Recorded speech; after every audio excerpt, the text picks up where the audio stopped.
Modern love terrifies us. Tired of the usual worn-out advice about self-love or finding true love, whatever that means? Enough of that. Instead, let's dive into something more meaningful and find a broader understanding of love and its purpose. The truth is, love can mess with your head. It's nothing like the perfect rom-com stories we grew up watching. The reality of adult love is that it's conditional, uncertain, and risky. Like the weather, your relationships fluctuate. Stormy one day, clear skies the next. Love will also be your greatest teacher. It certainly has been for author Todd Baratz. 6 years ago, Todd ended his 10-year relationship with his partner Alex, ventured into dating, and experienced being single for the first time in his adult life.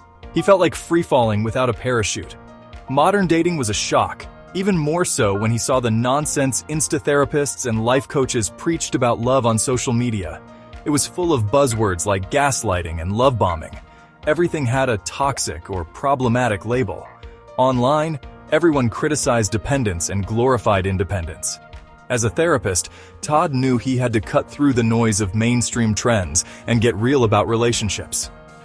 Let's break your love barriers and rewrite your story together.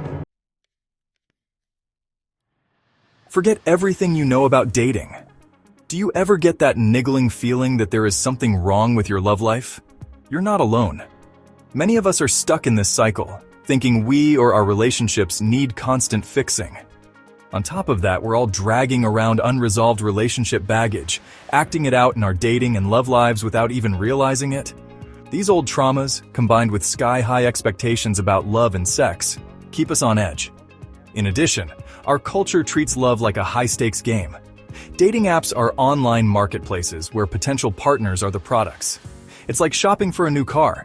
You look at their social status, job, location, looks, and compatibility, making decisions based on a grocery list of factors. We are pursuing a marketed version of love. The fairy tale of the perfect match, the soulmate, or the one where it all makes sense. We also feel pressured to market ourselves to snag the best partner, putting on our best behavior like in a polished ad campaign. As a result, we end up chasing a picture-perfect partner, and any bump in the road sends us into a spiral of doubt. While our expectations for love are through the roof, our willingness to work on relationships has tanked. Instead of dealing with relationship hiccups, we might end up criticizing our partners and ourselves for not being perfect. Remember that finding the one doesn't mean total bliss. Every relationship has its ups and downs. These days, we are all about protecting ourselves and our independence, driven by past relationship trauma. Spotting red flags, setting boundaries, and dodging narcissists are our daily rituals. But these defenses can backfire, making us push away potential love. Some rules are vital for avoiding toxic relationships, but not every rule always applies. We need a more nuanced approach, understanding that encountering problems doesn't mean we're with the wrong person. Sometimes it's not really about our partner, but getting to know our needs better and becoming more self-aware. The more we understand ourselves and our relationship patterns, the better our chances of building a fulfilling relationship and knowing when to move on from those that don't work. Open up your family baggage. Does your love life resemble a rerun of your parents' drama? No wonder. Our ideas about love often stem from family baggage. We like to think our experiences are unique, but they're just chapters in a story that started long before us. But don't worry, you're not doomed to repeat these patterns forever or end up with a partner you didn't choose. If you know your past, you're better equipped to deal with the surprises of the present. For example, have you ever thought about interviewing your parents? Ask them about their views on love and relationships. When Todd interviewed his mom, she said love for her meant being admired and having a partner with strong family values. Simple and straightforward. No love languages or compatibility tests. Despite that, Todd saw how abusive his father was his entire childhood and wondered why his mom stuck to that definition of love. As they talked, Todd uncovered more of his family's hidden narratives. His parents grew up in tough times when emotions and trauma took the back seat. They never had the chance to heal, and their childhood adversity affected their adult relationships. Survival, not happiness, was the priority, so they stayed in relationships despite abuse. Untold family stories can often shape your relationship patterns without you realizing it. When Todd's relationship with Alex took a wrong turn, he found himself in the same pattern as his mother. He struggled with the same feelings of powerlessness and indecision about leaving or staying. Only later did he notice how deeply ingrained his family patterns were in his own dynamic. Talking to your parents about their past can be awkward, but it's worth it. Consider asking questions like, what was your childhood home and environment like? What were the cultural norms about love and relationships when you were growing up? How has your perspective on love evolved over time? What are some qualities you value in a partner? So let's remember, our context matters. Our lives are like gardens whose growth depends on everything around them. Family dynamics, upbringing, and personal challenges all play a role. It's up to us to disrupt our harmful patterns and create healthier relationships. Let's recognize where we come from and move forward with more awareness and less baggage. The one doesn't exist. When we open the door to a dating life scene, we should read the sign above it. It says, "Stop looking for the one." Secretly, we are all hoping to find our the one someday. So, most of us approach dating like a job interview, expecting potential partners to check every box on that list.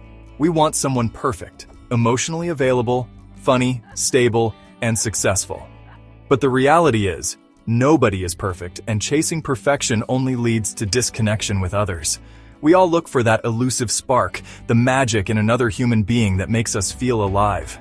However, too much focus on finding the one can also leave us anxious and guarded. Instead of being present on dates, we're busy analyzing and worrying about how much the other person might hurt us in the future. This mindset, which Todd calls hurt potential, keeps us from truly connecting or makes us miss out on a potential relationship. Here's a better approach. Be present and connect. Stop viewing potential partners as what they can provide. See them as individuals with their own histories and needs. Love means valuing a person, not their utility. Things get weird when we expect constant validation from our partners, or that they will meet all our needs. We forget that one person cannot resolve our past traumas or problems. Indeed, such expectations are unrealistic and can often mirror our unmet childhood needs. Our partners are not our parents. They're not supposed to fill in all our blanks. Sometimes we find love when we abandon all expectations. For example, Todd shares that his relationship with Alex started as casual and slowly became exclusive. So embrace love and what it might bring. Get attached, develop feelings, and allow yourself to cling. These are all healthy signs of your capacity for love. Don't let social pressure make you feel otherwise. If you're single and seeking a relationship, don't wait to be ready or healed. Jump in for the experience, growth, and fun. Labels like anxious, avoidant, or clingy are all in your head. You're relationship ready just as you are. Healing your sexuality. Now let's get real about intimacy and sex, an integral part of any relationship. We have lots of baggage to deal with. Our collective history is full of repression, fear, and shame around sexuality. Despite more open attitudes today, we still get bombarded with mixed messages. Don't have sex on the first date. Have sex right away. Sex is vital. Sex isn't necessary, it's also confusing. First, ditch your preconceived notions about sex. Your desires define your sexuality. It's your body, and only you decide what feels good. Most of us got minimal sex education, if any. Still, our early sex education, or lack thereof, shapes how we see sex and relationships. A sex-positive education leads to a healthier attitude towards sex and body image. In contrast, unrealistic portrayals in the media led many of us to experience overblown expectations and performance anxiety. Sex is not a performance. It should be all about your pleasure. Step 1. Explore what you like. To build intimacy with others, start with self-exploration. Exploring your body shouldn't be a rushed task. Make it a relaxing ritual. Use cozy spaces and soothing music, and take your time. Transform your experience into a pleasant escape rather than a chore. Todd shares the story of a client who grew up in a religious community that shamed sex. As a result, she struggled with anxiety and couldn't orgasm during partnered sex. Todd's therapy taught her to introduce her preferred methods of pleasure into her sex life. With time, she worked on reducing shame and increasing confidence around her sexuality. Step 2. Learn what good sex is about for you. Good sex requires communication, boundaries, body comfort, self-awareness, self-esteem, and a bit of selfishness. You need to learn how to focus on your own pleasure without feeling guilty. Case in point, you adjust the seasoning in your meal to suit your taste, right? Step 3. Listen to your body. If something doesn't feel right, speak up or adjust. Your partner's pleasure is important, but so is yours. Be patient. Sex is a skill that takes time and practice to master. Did you know? Working with a sex therapist doesn't always mean discussing your sex life, but rather addressing all the anxiety and misinformation clients have about their sexuality. Anyone you love will disappoint you. You found your partner, yay! Now comes the easy part, right? Nope. Maintaining relationships can be tough. Your partner will likely be a mix of everything you love with a sprinkle of things that drive you nuts.